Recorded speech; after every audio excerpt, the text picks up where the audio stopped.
हम index 23 borrowing cost को revision करने वाले हैं। जिसको भी एग्ज़ाम की प्रिपरेशन करनी है या फिर इंटरव्यू की प्रिपरेशन करनी है वो इस लेक्चर को रेफर कर सकता है। ठीक है, ये क्विक रिवीजन लेक्चर है विथ 100% कवरेज ऑफ इंडेक्स 23। इस स्टैंडर्ड का मैं बैकग्राउंड बता देता हूँ कि इस स्टैंडर्ड में हम पढ़ने वाले क्या हैं। हमारे पास एक एसेट्स है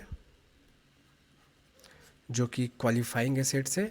क्वालिफाइंग एसेट्स उस एसेट्स को बोलते हैं जो एसेट्स अभी रेडी फॉर यूज़ नहीं है। ठीक है, रेडी फॉर यूज़ नहीं है इट मीन्स अभी वो एसेट्स हमारा वर्किंग प्रोग्रेस के फॉर्म में है।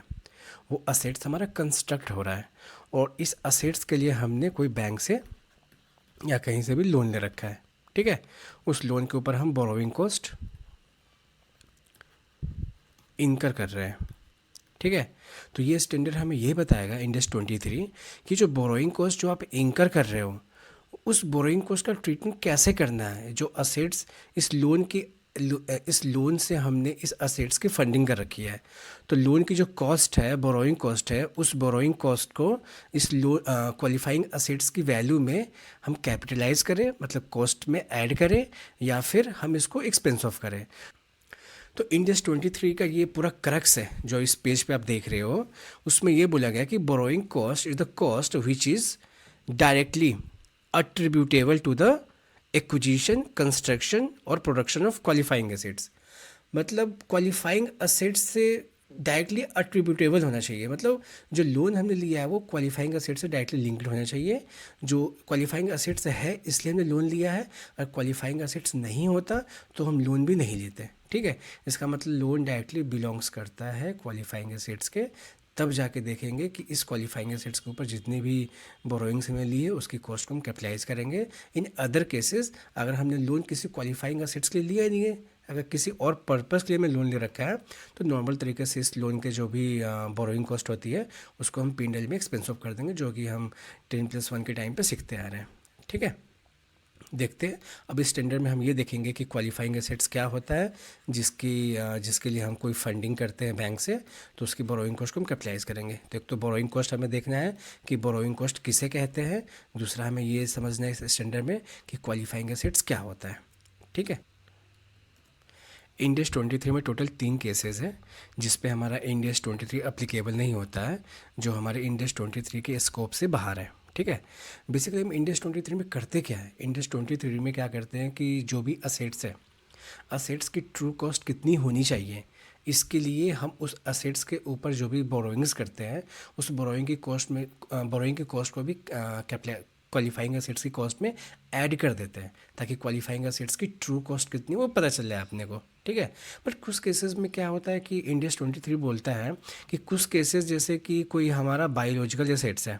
ठीक है, तो इंडेक्स 41 ये बोलता है कुछ केसेस में हम क्या करते हैं कि क्वालिफाइंग असेट्स जो होता है वो हम कुछ केसेस में क्या होता है कि हमारा असेट्स फेयर वैल्यू पे मेज़र होता है। फेयर वैल्यू पे मेज़र होता है का मतलब उसको हम फेयर वैल्यू पे ही बुक्स में शो करते हैं। तो फेयर वैल्यू में ऑलरेडी इसकी ट्रू कॉस्ट कितनी होनी चाहिए मार्केट में वो आपको पता है। उस ट्रू कॉस्ट पे ही आपने उस असेट्स को ऑलरेडी बुक्स में रिकॉर्ड कर रखा है, तो अलग से उसके ऊपर कोई भी बोरोइंग कॉस्ट होगी तो उसको आप कैपिटलाइज नहीं कर सकते हैं, अदरवाइज़ वो कॉस्ट डबल हो जाएगी। आपने ऑलरेडी ट्रू कॉस्ट रिकॉर्ड कर रखा है फेयर वैल्यू के थ्रू, उसमें अलग से कॉस्ट ऑफ बोरोइंग सेट कर दोगे तो इसकी प्राइस डबल हो जाएगी। ठीक है, तो इस केसेस में हम यहाँ पे बोरोइंग कॉस्ट को हम जो असेट्स हमारा फेयर वैल्यू पे ऑलरेडी मेजर होता है उसकी कॉस्ट में कॉस्ट ऑफ बोरोइंग्स को कैपिटलाइज नहीं करते हैं। दूसरा केस होता है इन्वेंट्रीज। इन्वेंट्रीज क्या होता है कि इन्वेंट्रीज जो होता है वो रिपीटेटिव मूड पे, काफ़ी रिपीटेटिव मूड पे प्रोडक्शन उसकी होती है फैक्ट्रीज में। ठीक है, तो जिस इन्वेंट्रीज की रेपिटेटिव मोड पे प्रोडक्शन होती है इट मीन्स उस इन्वेंट्री को रेडी फॉर यूज़ होने में सब्सटेंशियल पीरियड ऑफ टाइम नहीं लगता है, तो इसका मतलब वो इन्वेंट्रीज हमारा क्वालिफाइंग एसेट्स है ही नहीं। तो जो इन्वेंट्रीज हमारा क्वालिफाइंग एसेट्स नहीं होता है उसकी हम कॉस्ट इन कॉस्ट में हम बोरोइंग कॉस्ट को कैपिटलाइज नहीं करते हैं। ठीक है, तीसरा केस है हमारा कि एक्चुअल और इम्प्यूटेड कॉस्ट ऑफ इक्विटी। ठीक है, including preferred capital not classified as a liability. अब इक्विटी शेयर कैपिटल होता है, इक्विटी शेयर कैपिटल के ऊपर हम डिविडेंड पे करते हैं, तो डिविडेंड वगैरह जो पे करते हैं वो कोई हमारा कॉस्ट ऑफ बोरोइंग्स नहीं है, तो इस डिविडेंड को हम कोई भी कैपिटलाइज नहीं करते हैं। ठीक है। तो 3 केसेस हमने देख लिए, असेट्स अगर फेयर वैल्यू पे मेजर होता है, ठीक है, या अगर इन्वेंट्रीज का केस है जो रेपिटेटिव मोड पे काफ़ी ज़्यादा प्रोडक्शन जिसकी होती है, जिसको रेडी फॉर यूज़ में सब्सटेंशियल पीरियड ऑफ टाइम नहीं लगता है, ठीक है, और उसमें हम कॉस्ट ऑफ बोरोइंग्स को कैपिटलाइज नहीं करते। और थर्ड वन, ये हमारी इक्विटी जो होती है, वो हमारा इक्विटी कोई लोन तो है नहीं, तो इस लोन जब है नहीं तो इसके ऊपर की कॉस्ट को हम एज अ बोरोइंग कॉस्ट हम कैपिटलाइज कर ही नहीं सकते, ठीक है।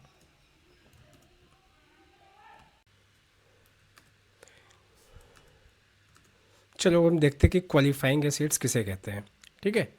तो इंड एस 23 ने बड़ा ही सिंपल से वर्ड्स में बोला है कि असेट्स, ठीक है, assets that are necessary takes a substantial period of time to get ready for its intended use और सेल, देन हम उसको हम क्वालिफाइंग एसेट्स बोलते हैं, ठीक है।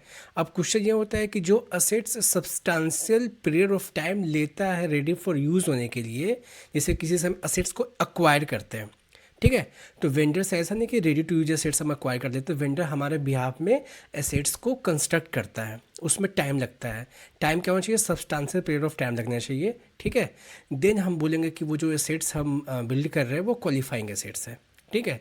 सब्सटेंशियल पीरियड ऑफ टाइम क्या होता है? End S 23 substantial period of time को एक्सप्लेन नहीं करता है जनरली, मतलब जनरली इंस्टीट्यूट बोलता है कि 12 मंथ से लेस है तो उसको हम सब्सटेंशियल पीरियड ऑफ टाइम नहीं मानेंगे। अगर 12 मंथ से ज़्यादा एसेट्स को कंस्ट्रक्ट करने में टाइम लग रहा है देन उसको हम सब्सटेंशियल पीरियड ऑफ टाइम मानेंगे, ठीक है।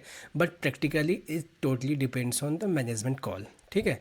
मैनेजमेंट डिसाइड करती है कि अगर हम बाय द वे 2 साल में सेट्स को क्रिएट कर पा रहे हैं तो 2 साल का जो टाइम होता है या सब्सटेंशियल पीरियड ऑफ टाइम है या नहीं है, तो सारा का सारा जो डिपेंड करता है वो मैनेजमेंट के कॉल पे डिपेंड करता है कि मैनेजमेंट उसको substantial period of time consider करती है या नहीं करती है। Now come to the borrowing cost calculate कैसे करते हैं, बोरोइंग कॉस्ट के एलिमेंट्स क्या होते हैं बेसिकली, ठीक है। तो बोरोइंग कॉस्ट में सबसे पहले जो होता है, जो हमारा इंड एस 23 बोलता है, इंटरेस्ट कॉस्ट। जितने भी इंटरेस्ट कॉस्ट होते हैं उसको हम कैपिटलाइज करते हैं, और ये इंटरेस्ट की कैलकुलेशन कैसे होती है, वो इंटरेस्ट की कैलकुलेशन हमें इंड एस 109 बोलता है, ठीक है। अब इंटरेस्ट की कैलकुलेशन करने का तरीका पूरा बदल चुका है, अब ये इंड एस 109 इफेक्टिव, ठीक है, इफेक्टिव इंटरेस्ट मेथड के अकॉर्डिंग हमारा इंटरेस्ट की कंप्यूटेशन करता है। तो हम जब 109 इंडेक्स पढ़ेंगे उसमें देखेंगे कि हम इफेक्टिव इंटरेस्ट मेथड के अकॉर्डिंग इंटरेस्ट के एक्सपेंस को कैसे कंप्यूट करते हैं, ठीक है। तो नॉर्मल तरीके से आजकल इंटरेस्ट की कंपटीशन नहीं होती है, 109 की जो स्पेसिफिक कंडीशन है उसके अकॉर्डिंग होती है, ठीक है। लीज लायबिलिटी के केस में जो हमारा इंटरेस्ट कॉस्ट होता है वो इंड एस 116 के अकॉर्डिंग कैलकुलेट होता है। तो हम इंड एस 116 में देखेंगे कि इंटरेस्ट की कॉस्ट कितनी होती है, उसके अकॉर्डिंग हम फिर देखेंगे कि उस इंटरेस्ट की कॉस्ट में कितनी कैपिटलाइज करनी है, ठीक है। उसके बाद एक्सचेंज डिफरेंस है। कभी कभी क्या होता है कि हम जितनी भी बोरोइंग्स होती है ज़रूरी नहीं है कि हम अपने लोकल करेंसी में लें, कभी कभी बोरोइंग्स को हम फॉरेन करेंसी में लेते हैं। इन दैट केस क्या होता है कि फॉरेन करेंसी में कोई भी लोन चल रहा है तो उस लोन को हमें रीपे करना पड़ेगा, तो रीपे करते समय फॉरेन एक्सचेंज रेट में जो भी वेरिएशन होते हैं उस वेरिएशन की वजह से आपको एक्सचेंज लॉस एक्सचेंज गेन हो सकता है, तो उसकी ट्रीटमेंट कैसे करनी है उसके बारे में हमारा इंड एस 23 बोलता है। उसको हम देखते हैं कि उसका ट्रीटमेंट कैसे होता है इंड एस 23 के अकॉर्डिंग, ठीक है। हमारा इंड एस 23 सिंपल सा ये बोलता है कि अगर लोन को हम अपनी लोकल करेंसी में बोरो किए होते हैं, लोकल बोरोइंग्स होती, तो हमारा इंटरेस्ट की कॉस्ट कितनी होती, ठीक है ना।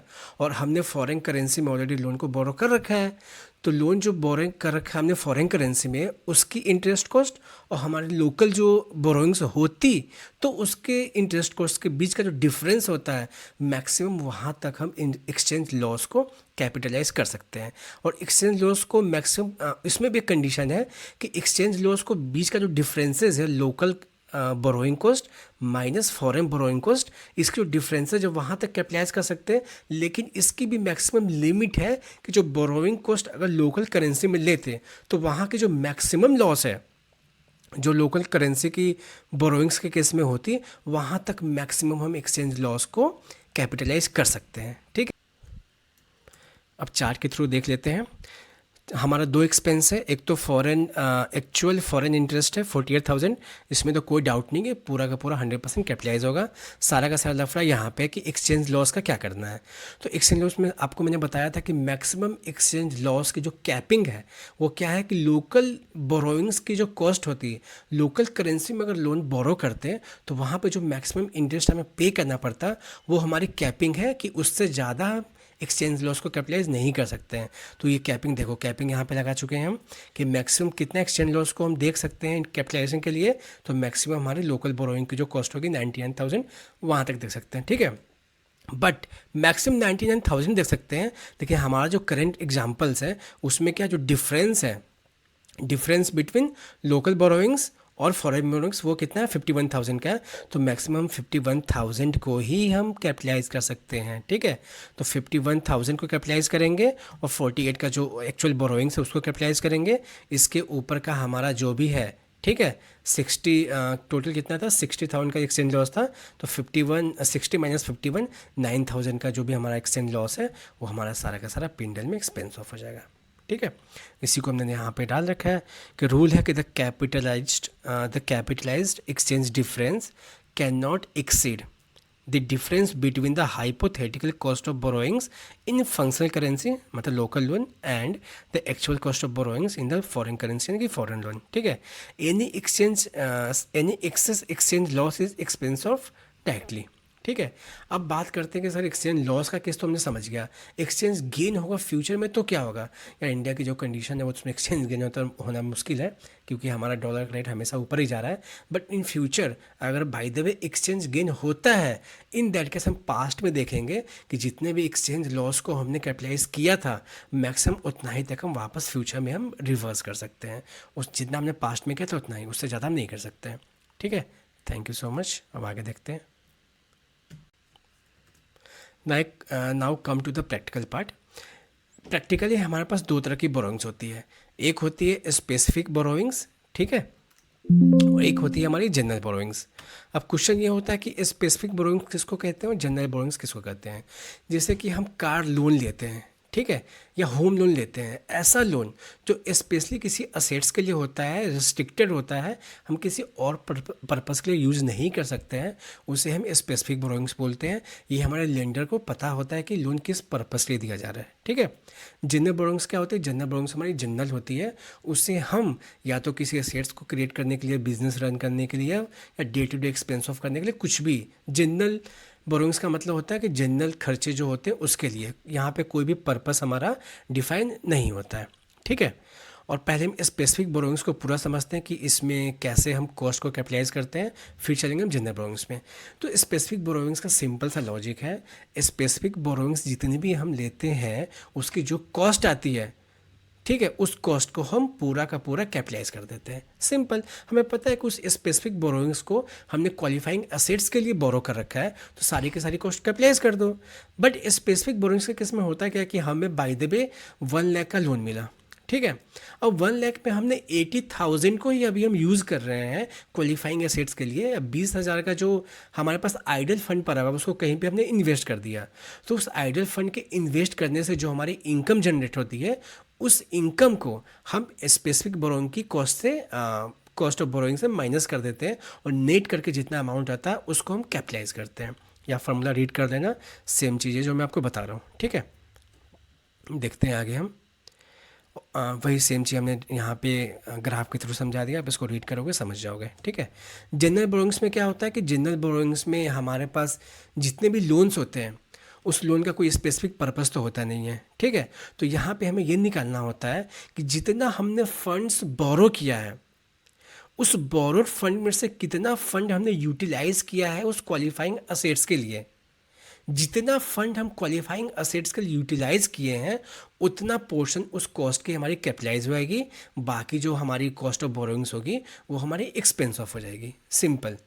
अब जनरल बोरोइंग्स बहुत ही टेक्निकल है, बहुत ही ज़्यादा यूज़ होता है इंडस्ट्री में, तो उसको हम स्टेप बाय स्टेप देखते हैं कि इंडेक्स 23 में क्या लिखा हुआ है, ठीक है। हमारा ICAI ने इसके ऊपर क्या टिप्पणी कर रखी है। Funds borrowed generally but apply to a qualifying assets. ये तो सिंपल सा लॉजिक था, हमने शुरू में ही पढ़ा था कि कोई भी लोन हो वो डायरेक्टली अट्रीब्यूटेबल होनी चाहिए क्वालिफाइंग एसेट्स के। जो भी लोन लेते हैं वो क्वालिफाइंग एसेट्स में यूज़ होने चाहिए। अगर क्वालिफाइंग एसेट्स में यूज़ ही नहीं किया तो ऑफकोर्स उसको हम कैपिटलाइज थोड़ी नहीं करेंगे क्वालिफाइंग एसेट्स की वैल्यू में। Okay, expenditure incurred into weighted average capitalisation rate. Practically हम क्या करते हैं कि हमारे पास 10 तरह के लोन होते हैं, हम 10 तरह के लोन को एक एक करके रो वाइज एक्सेल फाइल में मेंटेन करते हैं कि लोन नंबर 1 ये है, उसकी ये अमाउंट है और ये उसका इंटरेस्ट कॉस्ट है। Loan number 2, loan number 3, loan number 4, 5, 6, 7, 8, 9, 10। ठीक है। और जितने भी लोन्स की जो लोन का अमाउंट होता है और लोन की जो इंटरेस्ट कॉस्ट होती है उसका वेटेड एवरेज रेट निकालना पड़ता है मुझे, और उस वेटेड एवरेज रेट को मल्टीप्लाई कर देते हैं हम जितना एक्सपेंडिचर इंकर किया है हमने क्वालिफाइंग एसेट्स के ऊपर। ठीक है, उतना पोर्शन हमारा क्या होता है, कॉस्ट ऑफ बोरोइंग्स होती है जो कि एलिजिबल होती है कैपिटलाइजेशन के लिए। ठीक है, इसमें कैपिंग है कि हमारा जो भी जो बोरोइंग कॉस्ट है can not exceed actual total borrowing cost incur during the period. भाई सिंपल सी बात है, जितना मैक्सिमम हमने इंकर किया है उससे जितना हमारे एक्चुअल में बोरोइंग कॉस्ट है उससे ज़्यादा हम कैपिटलाइज कर ही नहीं सकते हैं, तो ये पॉइंट्स लिखने की जरूरत नहीं है। ठीक है, post completion treatment remains the general pool until repaid. Simple सी बात है, जब तक रीपे नहीं होता तब तक वो हमारा लोन चलता रहेगा। ठीक है, ये स्पेसिफिक बोरोइंग्स की थी, इसमें कुछ करना नहीं है, हमने आपको बता रखा है कि जितने भी स्पेसिफिक बोरोइंग के ऊपर जितनी कॉस्ट होती है उसमें जितना हम आइडल फंड यूज कर कहीं इन्वेस्ट कर देते हैं उसकी इनकम को माइनस करने के बाद जो नेट होता है उतना हम कैपिटलाइज कर देते हैं। ठीक है, सारा का सारा जो लफड़ा है वो हमारी जनरल बोरोइंग्स में होती है। ठीक है, तो इसका देखते हैं कि जनरल बोरोइंग्स की कैपिटलाइजेशन रेट क्या होता है। अब देखो रेट हमारा दो तरह का होता है, एक होता है वेटेड एवरेज रेट। ठीक है, एक तो लोन की रेट होगी कि लोन का वेटेड एवरेज रेट क्या है, क्योंकि हमारे पास कोई लोन 10% पे है, कोई 5% पे है, कोई 25% पे है, कोई हमारा 12% पे है। तो सारे जो लोन हमारे चल रहे हैं उसका एक वेटेड एवरेज रेट निकाला जाता है। वो क्वेश्चन सॉल्व करोगे प्रैक्टिकल तो जाके पता चल जाएगा, या आपने रियल लाइफ में अगर कभी बोरोइंग्स का यूज़ कर रखा है या वेटेड एवरेज रेट निकाल रखा है तो आपको पता होगा कि एक्सेल सीट मेंटेन करते हैं, उसमें लाइन बाई लाइन हम सारा लोन की रेट और लोन का अमाउंट लिखते हैं और एक रेट निकाल लेते हैं कि हमारा एनुअलाइज्ड वेटेड एवरेज रेट कितना है। ठीक है ना, तो weighted average of borrowing cost applicable to all outstanding general funds. ठीक है, वेटेड एवरेज का मतलब ये बता दिया यहाँ पे कि weighted average of borrowing cost applicable to all outstanding general funds हमने बता दिया। 10 तरह का लोन है तो 10 को लिख लो अपना। ठीक है, specific borrowings are excluded until their respective assets is completed. हम स्पेसिफिक की बात नहीं कर रहे हैं तो स्पेसिफिक बोरोइंग्स को भी हम एक्सक्लूड कर देते हैं, हम जनरल बोरोइंग्स की बात कर रहे हैं। ठीक है, तो यहाँ पे हम ये देखते हैं कि total borrowing cost on general fund. ठीक है, कि हमारी टोटल बोरोइंग की कॉस्ट कितनी है। तो एग्जांपल हमने 1000 के एट द रेट 18% ले रखा है और 3000 के हमने 16% पर ले रखा है, तो टोटल हमारी इंटरेस्ट की कॉस्ट कितनी होगी, 6,60,000 हो गई, डिवाइड बाई हमारी टोटल लोन कितना है 1000 प्लस 3000, टोटल हो गया हमारा 4 लाख की लोन होगी। तो 6,60,000 डिवाइड बाई 4 लाख, एक हमारा वेटेड एवरेज कैपिटलाइजेशन रेट निकल गया 16.5%। ठीक है, तो ये हो गया हमारा weighted average capitalisation rate, weighted average हो गया। अब हम यहाँ पे देखेंगे कि अप्लीकेशन मैकेनिज्म, एक्सपेंडिचर इंकर जितना हमने क्वालिफाइंग एसेट्स के ऊपर किया है, जितना हमने कैपिटल, अभी क्या है कि क्वालिफाइंग एसेट्स वो एसेट्स है जो भी कैपिटल वर्किंग प्रोग्रेस के मोड में है, अभी तो बना है नहीं, एसेट्स रेडी फॉर यूज़ है नहीं, तो जितना हमने कैपिटल वर्किंग प्रोग्रेस कर रखा है उसकी जो भी CIP की मूवमेंट होती है उसका हम वेटेड एवरेज रेट निकाल चुके हैं 16.5%, मल्टीप्लाई कर दो, ये हमारे कैपिटलाइज अमाउंट हो गई, इसको हम कैपिटलाइज कर देंगे। This cost is added to the value of qualifying assets. ठीक है, देखो अभी हमने ये देखा था कि जितने भी लोन होते हैं चाहे वो जनरल बोरोइंग्स हो या स्पेसिफिक बोरोइंग्स हो, उसके ऊपर जो एक्सपेंस होता है, बोरोइंग कॉस्ट होती है, उस बोरोइंग कॉस्ट को हम कैसे कैपिटलाइज करते हैं उसका फॉर्मूला हमने पढ़ लिया। स्पेसिफिक केस में तो सीधा जितना उसकी कॉस्ट है इंटरेस्ट की माइनस कर दो इंटरेस्ट इनकम, जो भी आइडल फंड को हमने कहीं इन्वेस्ट किया उसके इंटरेस्ट इनकम, और डिफरेंस को कैपिटलाइज कर दो। लेकिन जनरल बोरोइंग के केस में मल्टीपल जनरल बोरोइंग्स होती है तो उसके हमें पहले weighted average rate of borrowings निकालनी पड़ती है, उसके बाद देखना पड़ता है कि उस रेट को मल्टीप्लाई करना होता है कि उस प्रोजेक्ट पे हमने कितना एक्सपेंस एक्चुअल में कितना इंकर किया है, उसे मल्टीप्लाई करके हम देखते हैं कि कॉस्ट कितनी हम कैपिटलाइज कर सकते हैं। अब यहाँ पे हम ये पढ़ने जा रहे हैं कि कैपिटलाइजेशन तभी कैपिटलाइजेशन कब स्टार्ट करना है, पीरियड ऑफ कैपिटलाइजेशन कब होगी। क्वेश्चन ये है कि दो तरह के पीरियड होते हैं, एक होता है पीरियड ऑफ लोन, एक होता है period of capitalization. Period of loan तो बहुत ही सिंपल है, आज से हमने लोन लिया बैंक से तो आज से हमारा इंटरेस्ट लगना शुरू हो गया, ये हो गया पीरियड ऑफ लोन। ठीक है। एक होता है कि पीरियड ऑफ कैपिटलाइजेशन, की कैपिटलाइजेशन स्टार्ट कब से करना है। ज़रूरी नहीं है कि हमने लोन आज ले लिया है तो आज के डेट से ही कैपिटलाइजेशन करना शुरू कर देंगे। तो कैपिटलाइजेशन जो होता है ना, पीरियड ऑफ कैपिटलाइजेशन, वो स्टार्ट कब से करना है, वो यहाँ पे इंड एस 23 में क्लियर कर दिया हुआ है कि हमारा तीन कंडीशन है। ठीक है, तीन कंडीशन है, तीनों अगर क्यूमुलेटिवली, जब क्यूमुलेटिव बेसिस पे तीनों कंडीशन हमारा सेटिस्फाई हो जाता है, वहाँ से हमारा पीरियड ऑफ कैपिटलाइजेशन शुरू होता है। ठीक है, पहला तो ये है, मैं यहीं से स्टार्ट कर देता हूँ कि बाय द वे लोन हमने बैंक से लिया है और उस लोन के ऊपर हमारा बोरोइंग कॉस्ट इंकर होना शुरू हो गया है। ठीक है। दूसरा ये है कि जिस काम को हम करने जा रहे हैं, जिस क्वालिफाइंग असेट्स को हम कंस्ट्रक्ट करने जा रहे हैं, उसके रिगार्डिंग जो भी नेसेसरी एक्शन है वो हम ले चुके हैं। बाय द वे उसको परमिट लेनी थी मुझे काम स्टार्ट करने की, वो सारा परमिशन हमारे पास आ चुका है। और तीसरा है कि उस क्वालिफाइंग असेट्स के ऊपर, मतलब उस प्रोजेक्ट के ऊपर हमने एक्सपेंस इंकर करना भी शुरू कर दिया है। ठीक है। यहाँ पे बहुत ही खतरनाक वर्ड्स दिए गए हैं इंड एस 23 में कि जितने भी एक्सपेंस इंकर करने की बात कर रहे हो वो सारा का सारा कैश पेमेंट्स में होना चाहिए। अक्रूवल बेसिस पे आपने कोई भी एक्सपेंस इंकर कर दिया, उसको जाके कैपिटलाइज करना शुरू कर दोगे उसके ऊपर के इंटरेस्ट कॉस्ट को, तो वो इंड एस हमारा अलाउ नहीं करता है। ठीक है, एग्जाम्पल देता हूँ। मान के चलो कि आपने 1 लाख किसी प्रोजेक्ट के ऊपर में आपने 1 लाख का कोई खर्चा कर दिया। ठीक है, लेकिन उस प्रोजेक्ट के ऊपर जो 1 लाख की खर्चा किया आपने, उसमें 20,000 की कैपिटल क्रेडिटर्स अभी पेबल आउटस्टैंडिंग है। मतलब 1 लाख के जो खर्चे हैं उसमें से 20,000 आउटस्टैंडिंग है और 80,000 ही हमने एक्चुअल में अभी एक्चुअल में एक्सपेंस इंकर किया है उस क्वालिफाइंग असेट्स के ऊपर। तो हमारा इंडिया सिंपल सा बोलता है कि जो भी आपने कैपिटल वर्किंग प्रोग्रेस की जो भी मूवमेंट है उसमें कैपिटल क्रेडिटर्स की जो क्लोजिंग बैलेंस है उसको माइनस कर दो। माइनस करने पे आपका क्या होगा कि ₹1,00,000 का हमारा मूवमेंट था, माइनस क्लोजिंग बैलेंस जो 20,000 का हमारा पेबल था वो माइनस कर दे, तो 80,000 जो हमारा एक्चुअल में उस प्रोजेक्ट के ऊपर एक्सपेंस इंकर हुआ है, उस अमाउंट के ऊपर जितनी बोरोइंग कॉस्ट होगी उसको हम फर्दर कैपिटलाइज करेंगे। ठीक है, तो हम पहले देख लिए कि हमारे जो कैपिटलाइजेशन पीरियड है वो स्टार्ट कहाँ से होगी, जब भी हमारे तीनों कंडीशन स्टार्ट हो गए, तीनों कंडीशन हमारा फुलफिल हो गया। ठीक है, अब कैपिटलाइजेशन यहाँ से स्टार्ट हो गया, अब कैपिटलाइजेशन कहाँ तक करना है, मतलब ये फ्रॉम है, फ्रॉम दिस पीरियड, अब नाउ टू किस पीरियड तक, उसके लिए हम चलते हैं सीधा यहाँ पे सीसेशन की। सिंपल सी बात है, कैपिटलाइजेशन सीज हो जाएगा when substantially all activity necessary to prepare the assets for the intended use or sale are completed. Simple सी बात है, हम कोई प्रोजेक्ट पे खर्चा कर रहे थे, अब प्रोजेक्ट हमारा बन के तैयार हो गया है, वो जो हमारा पीपीआईपी जो भी था, हमारा जो भी इन्वेंटरीज था, कुछ भी था, वो प्रोजेक्ट हमारा कंप्लीट हो चुका है। बस कंप्लीट होते ही वो कैपिटलाइजेशन को हम सीज कर देंगे, क्योंकि एक बार वंस जब project is completed then after की जो कॉस्ट होती है उसको हम P&L में एक्सपेंस ऑफ कर देते हैं। दिस इज़ सिंपल, ये तो बहुत ही बेसिक कॉन्सेप्ट है। तो फाइनली बोरोइंग कॉस्ट हमारा कंप्लीट हो चुका है। इंड एस 23 में जितनी भी चीज़ें लिखी हुई है, एक एक चीज़ को मैंने बता दी आपको। जो अगर इंस्टीट्यूट का आप PDF फाइल डाउनलोड करोगे इंड एस 23 का, तो उसमें जितनी भी चीज़ें मिलेंगे पूरी 100% मैंने यहाँ पे कवरेज कर रखी है।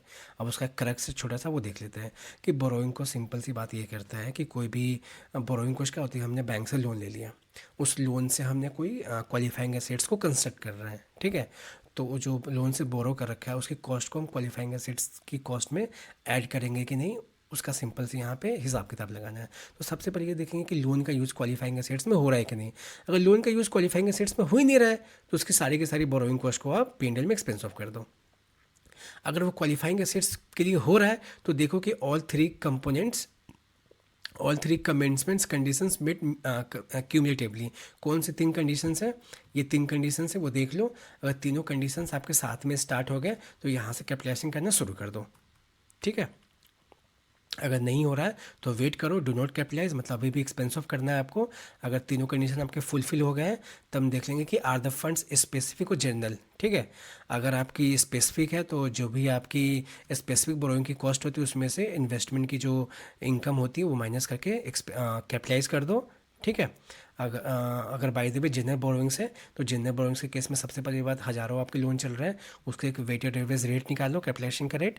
उस रेट निकालने के बाद जितना आपका जो भी आपकी कॉस्ट इंकर किया आपने प्रोजेक्ट के ऊपर, उससे मल्टीप्लाई करके आप उसके कॉस्ट को कैपिटलाइज कर दो। ठीक है, इज एक्टिव डेवलपमेंट सस्पेंडेड, और यहाँ पे ये है कि अगर एक्टिव डेवलपमेंट सस्पेंड करना है for non necessary reason, non necessary reason जो नेसेसरी रीज़न नहीं है। ठीक है, अगर नॉन नेसेसरी है तो सस्पेंड कर दो, अगर नॉन नेसेसरी नहीं है, मतलब नॉन नेसेसरी मतलब नेसेसरी है, तो नेसेसरी है तो यहाँ पे कैपिटलाइजेशन कंटिन्यू करो। ठीक है, इज द एसेट्स और independent usable part substantial complete, अगर by the assets substantially complete, complete नहीं हुआ है तो अभी भी कंटिन्यू करो कैपिटलाइजेशन। अगर एसेट्स आपका सब्सटेंशियली कंप्लीट हो गया है तो कैपिटलाइजेशन को सीज कर दो। और ये सब्सटेंशियल पीरियड ऑफ टाइम क्या होता है, या कैपिटलाइजेशन की पीरियड जो होती है यहाँ पे सब्सटेंस एसेट्स सब्सटेंशियली कंप्लीट है या नहीं है, ये सारा का सारा आपका मैनेजमेंट डिसाइड करती है। ठीक है ना, अब आगे देखते हैं। अब हमारा ख़त्म हो चुका है। अब हम बात करते हैं कि हमने ये देखा है कि हमारे पास क्या होता है कि मल्टीपल एंटिटीज़ होती है, होल्डिंग सब्सिडरीज होती है। ठीक है, तो स्टैंड अलोन फाइनेंशियल स्टेटमेंट में कैसे ट्रीट करना है लोन बोरोइंग कॉस्ट को, वो हमने सारा का सारा पढ़ लिया। अब हम थोड़ा सा, एक इंडिया 23 ये भी बोलता है कि अगर बाय द वे कि ग्रुप कंसोलिडेशन होता है तो ग्रुप कंसोलिडेशन में उस बोरोइंग कॉस्ट की रिपोर्टिंग कैसे करते हैं उसके बारे में भी दे रखा है, वो भी हम देख ही लेते हैं। ठीक है, तो सबसे पहली बात ये है कि हमारे पास मान के चलते कि कंपनी ए है और कंपनी बी है। ठीक है, कंपनी ए क्या करती है, किसी एक्सटर्नल बैंक से बोरो कर लेती है, लेकिन कंपनी ए ने बोरोइंग्स कर रखा है, लेकिन कंपनी बी के यहाँ पे जो एसेट्स है, क्वालिफाइंग एसेट्स, वो कंपनी बी डेवलप कर रही है। तो लोन चल रहा है कंपनी ए में, लेकिन एसेट्स जो बन रहा है वो कंपनी बी का चल रहा है। ठीक है, तो यहाँ पे क्या है कि कंपनी ए में लोन तो है, क्वालिफाइंग एसेट्स नहीं है। कंपनी बी में क्या है, क्वालिफाइंग एसेट्स तो है लेकिन कंपनी बी के पास लोन नहीं है। तो स्टैंड अलोन के बेसिस पे देखा जाए, इंडिविजुअल बैलेंस शीट अगर देखा जाए कंपनी ए का कंपनी बी का, तो दोनों के केस में हमारे पास बोरोइंग कॉस्ट कैपिटलाइज नहीं होगी, क्योंकि एक के पास लोन है तो क्वालिफाइंग एसेट्स नहीं है, तो इस केस में क्वालिफाइंग एसेट्स नहीं है तो कैपिटलाइज नहीं होगी, और इसके पास क्वालिफाइंग एसेट्स है तो लोन नहीं है, तो जब लोन ही नहीं है तो कंपनी बी कैपिटलाइज कैसे करेगी बोरोइंग कॉस्ट को। ठीक है ना, वो यहाँ पे दिया गया है, आप इसको पढ़ लेना, जो बोला वही करेक्ट से। आगे चलते हैं। और जब कंसोलिडेटेड फाइनेंसेस बनाते हैं हम, तो कंपनी ए जो बोरोवर है, कंपनी बी डेवलपर थी हमारे केस में। ठीक है, तो कंपनी ए के पास क्या है कि एक्सटर्नल बोरोइंग्स है, लेकिन क्वालिफाइंग एसेट्स हमारे कंपनी बी के यहाँ बन रही है। ठीक है, तो ग्रुप लेवल में क्या होता है कि ग्रुप लेवल में कंपनी ए और कंपनी बी दोनों एक साथ होके एक कंसोलिडेशन करती है अपने बुक्स का। तो जब बुक्स की कंसोलिडेशन करते हैं तो उसमें इंडेक्स 23 सिंपल सा ये बोला हुआ है कि ग्रुप लेवल पे देखो कि हमारे पास कितनी लोन चल रही है। तो कंपनी ए प्लस कंपनी बी दोनों मिल के मान के चलते हैं कि कंपनी ए बी बन गई। अब कंपनी ए बी के पास क्वालिफाइंग एसेट्स तो है, क्योंकि बी डेवलपर था ना, तो कंपनी बी क्या है, ए बी का पार्ट है, तो कंपनी ए बी के पास क्वालिफाइंग एसेट्स है और कंपनी ए बी के पास हमारे पास लोन भी है। तो ग्रुप लेवल पे क्या होगा, ग्रुप लेवल पे हमारे पास लोन भी आ गया और ग्रुप लेवल पे हमारे पास क्वालिफाइंग एसेट्स भी आ गया। तो इन दिस केस जब कंपनी ए और कंपनी बी की कंसोलिडेशन होगी तो ए बी कंपनी जो होगी वो देखेगी कि हमारे पास कितना लोन है और कितना क्वालिफाइंग एसेट्स के ऊपर कितने खर्चे हो रहे हैं, और जो हमने पूरे चैप्टर पढ़ा है कि स्पेसिफिक लोन होगा तो क्या करेंगे और जनरल बोरोइंग्स होगी तो क्या करेंगे, उस केस में अपने सारा का सारा इंटरेस्ट की कॉस्ट कंप्यूट होगी और वो सारे के सारे हमारे क्वालिफाइंग एसेट्स में कैपिटलाइज्ड होगी।